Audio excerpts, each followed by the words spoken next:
Welcome to our deep dive into one of history's most infamous events, the Black Death. We're going to unpack some fascinating and impactful information from the Wikipedia article on this pandemic that quite literally reshaped the world. So get ready for some surprising facts. That might just change how you view this terrifying but pivotal moment in history. It's amazing how, something that happened centuries ago can still hold so much relevance today. It really is. And to kick things off, let's talk about the sheer scale of this pandemic. We're talking 25 to 50 million deaths, potentially half of Europe's entire population wiped out in just a few years during the 14th century. And what's even more mind-boggling is the societal impact this must have had. Entire communities vanishing, families torn apart, the very fabric of life unraveling. It's almost impossible to grasp. Yeah, you're right. It's difficult to comprehend the full scope of the tragedy, but to understand how it spread so rapidly, we need to look at the culprit, the Yersinia pestis bacterium. It's a tiny organism with a devastatingly large impact. Okay, so tell me more about this Yersinia pestis. How did something microscopic cause such widespread devastation? Well, Yersinia pestis is transmitted mainly through fleas, and those fleas often lived on rats. So imagine an infected rat carrying fleas that bite it and become infected themselves. Those fleas then jump onto a human, biting them and transmitting the bacteria. And that's how the most common form of the plague, bubonic plague, took hold. You'd see these painfully swollen lymph nodes called buboes in the groin, neck, and armpits. So those buboes, a word synonymous with the Black Death, were just the tip of the iceberg when it came to this bacterium's terrifying effects. It wasn't just about the individual suffering, but the collapse of society as we know it. Can you elaborate on that? Exactly. Imagine the psychological and economic effects of such widespread death. Labor shortages emerged. But surprisingly, that meant higher wages for some of the survivors. And landowners. They had to change how they did things, how they treated their workers. This all put immense pressure on the feudal system, which was already struggling. The Black Death acted as a catalyst for massive social and economic change. That's fascinating. It's like this microscopic bacteria triggered a chain reaction that reverberated throughout society, ultimately changing the course of history. Now, I have to ask about something that really surprised me. We always hear about rats being the main carriers of the plague, but I read that this rat theory is being challenged. What's the story there? It's true. For centuries, rats have been the scapegoat, the image we associate with the Black Death. But recent scientific models are suggesting that human fleas and lice might have been the real drivers of the pandemic. So maybe not the rats after all. It makes you wonder if we've gotten other historical facts wrong. What's making researchers rethink this theory? It comes down to the speed of the plague spread and the death records. The traditional rat-flea-human model would cause a more delayed spike in deaths. But what we see historically is a rapid and devastating wave of mortality. This new theory suggests direct human-to-human transmission through fleas and lice would have been much faster and more consistent with the historical data. This is why I love these deep dives. You never know what long-held beliefs might get turned upside down. But even with this new theory, we're still talking about the same devastating disease, right? How did it actually take hold in Europe? Where did it all begin? The Black Death likely entered Europe through a Genoese trading port called Kaffa in Crimea. The city was under siege by the Mongol Golden Horde army, who were already suffering from the plague. What they did next is straight out of a horror movie. They catapulted infected corpses over the city walls.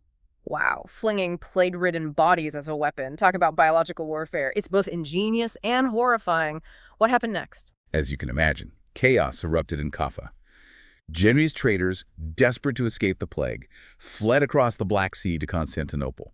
Unknowingly, they carried the plague with them, and from there it spread like wildfire through the Mediterranean. So these trading ships became unintentional carriers of this deadly disease. It's incredible how something so microscopic could hijack these massive trade routes and bring entire civilizations to their knees. What happened once the plague reached mainland Europe? By June 1348, the plague had spread throughout the Mediterranean basin and into Italy. From Italy, it moved northwest into France, Spain, Portugal, and England. It then spread east and north through Germany, eventually reaching Scandinavia, Scotland, and even Russia. So basically, if you were a major trading hub in the 14th century, you were in the plague's direct path. Were there any places that managed to avoid this fate? Interestingly, there were a few areas that were less severely impacted. The Basque Country, parts of Belgium and the Netherlands, and some isolated alpine villages, for example. They had fewer trade connections, which likely offered them some protection. It's also believed that climate fluctuations, a warm Mediterranean, and a cool Baltic might have influenced rodent populations and thus plague outbreaks. It's incredible how interconnected everything is. Trade routes, climate, even something as seemingly insignificant as rat populations. We've talked a lot about those iconic buboes.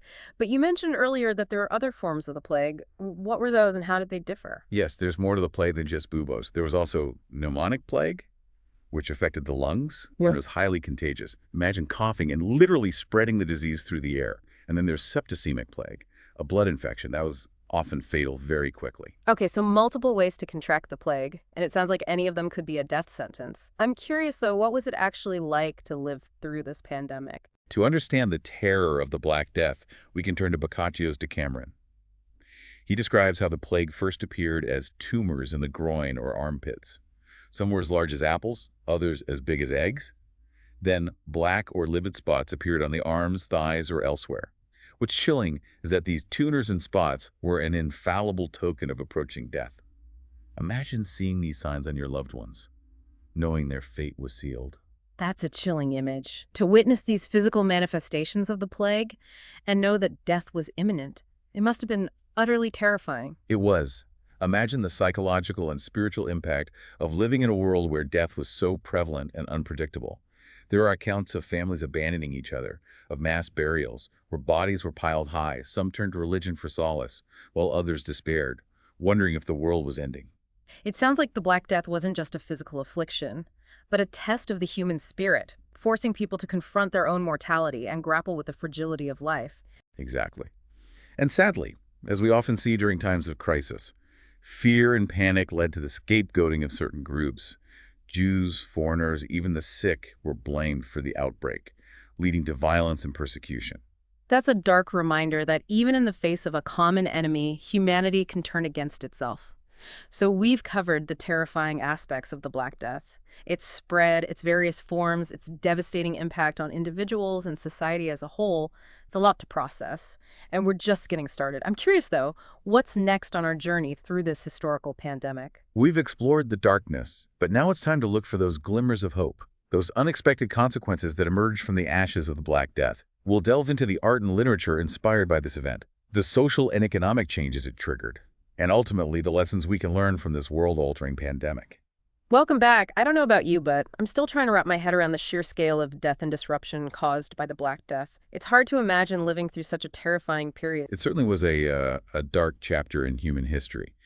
But amidst the tragedy, there were also profound cultural shifts. The Black Death had a significant impact on art and literature, inspiring new ways of thinking about life, death, and the human condition. That's a good point. It makes sense that such a momentous event would inspire artists and writers. What kind of impact did we see? Well, a striking example is the emergence of the dance of death, or dance macabre motif. Imagine skeletons dancing with people from all walks of life, kings, popes, peasants. No one was spared. It served as a stark reminder of death's inevitability and its indiscriminate nature. That's a powerful image. It really captures the sense of dread and the understanding that death could come for anyone, regardless of their social standing. Exactly. The Black Death forced people to confront their own mortality in a way they hadn't before. And this existential angst is reflected not only in visual arts, but also in literature. Remember Boccaccio's Decameron? Yes, the stories told by those escaping the plague in Florence. It's fascinating how they use storytelling to cope with such horror. The Decameron provides a glimpse into the social and cultural anxieties of the time. It's a testament to the power of storytelling, even in the darkest of times. We've talked about art and literature, but what about the impact on religious beliefs? Did the Black Death shake people's faith or strengthen it? It's interesting, isn't it? The sheer scale of death and suffering challenged people's faith in different ways. Some saw the plague as divine punishment and turned towards religious fervor, seeking answers and solace in their beliefs. Others, however, questioned the church's authority. If God was supposed to protect them, why was this happening? They started to explore alternative spiritual practices. So, crisis of faith for some, a deepening of faith for others. It makes you think about how we grapple with our own beliefs when faced with tragedy and uncertainty. But let's not forget about the silver linings we talked about earlier, the labor shortages, the boost in wages for some, the pressure on the feudal system. Tell me more about that. Absolutely. While the Black Death was undeniably horrific, it also acted as a catalyst for social and economic change. With so many people dying, there were fewer workers available. This gave commoners more bargaining power. They could demand higher wages and better working conditions. Something unthinkable before the plague. Landowners had to adapt to survive. So the plague, in a way, disrupted the existing social order. It gave common people more leverage, which must have been a significant shift in power dynamics. Precisely. The Black Death shook the foundations of society. While the immediate impact was devastating, the long-term consequences were multifaceted. It's a complex issue. But undoubtedly, the plague accelerated the decline of feudalism, paving the way for new social and economic systems to emerge. Okay, so we've talked about the social and economic consequences, but I want to circle back to the plague itself. You mentioned a recent study challenging the conventional wisdom about rats being the main carriers. Can you unpack that a bit more? Of course. We've long believed that fleas on infected black rats were the primary vectors, spreading the plague from rodents to humans. But this new research suggests that human fleas and body lice may have played a much more significant role. So maybe it wasn't just about those rats scurrying around spreading the disease.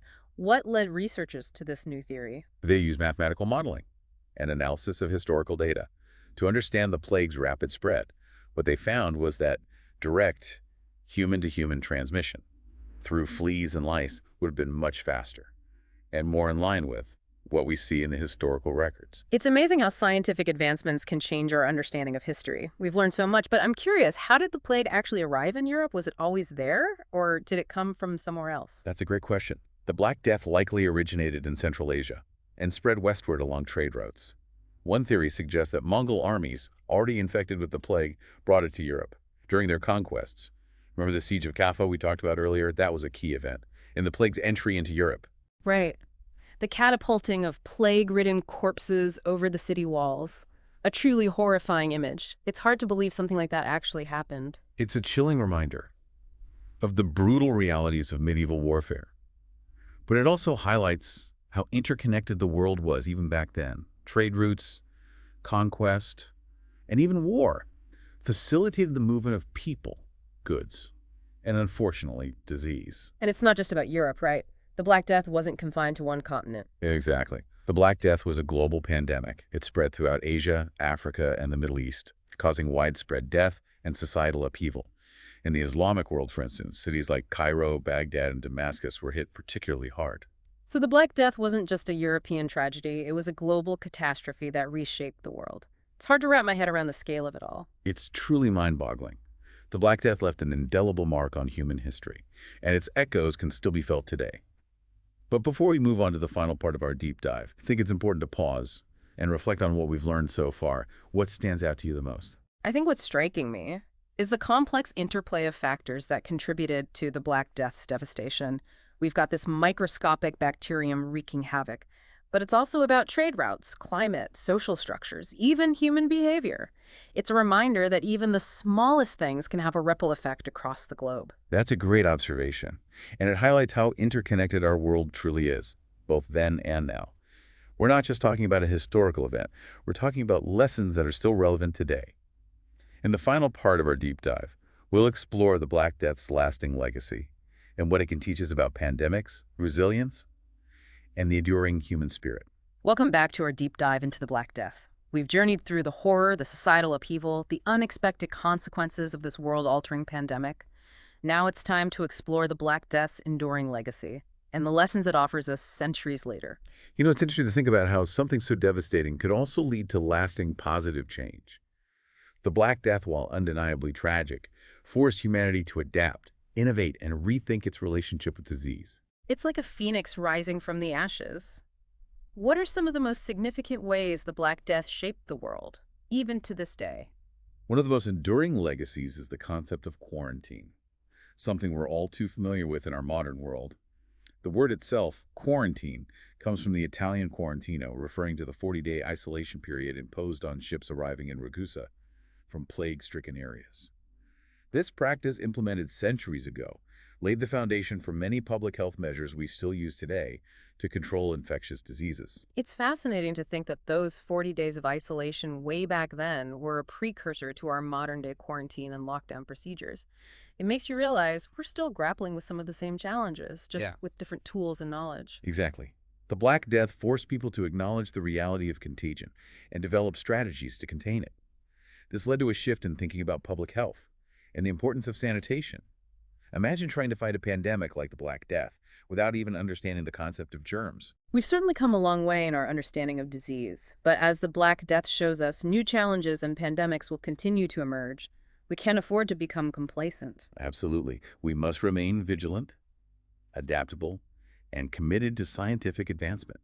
If we want to effectively combat infectious diseases, the Black Death serves as a stark reminder of what can happen when a pandemic spirals out of control. Speaking of shifts in thinking, didn't the Black Death also play a role in shaping the Renaissance? That's a point of debate among historians, but it's certainly a thought-provoking idea.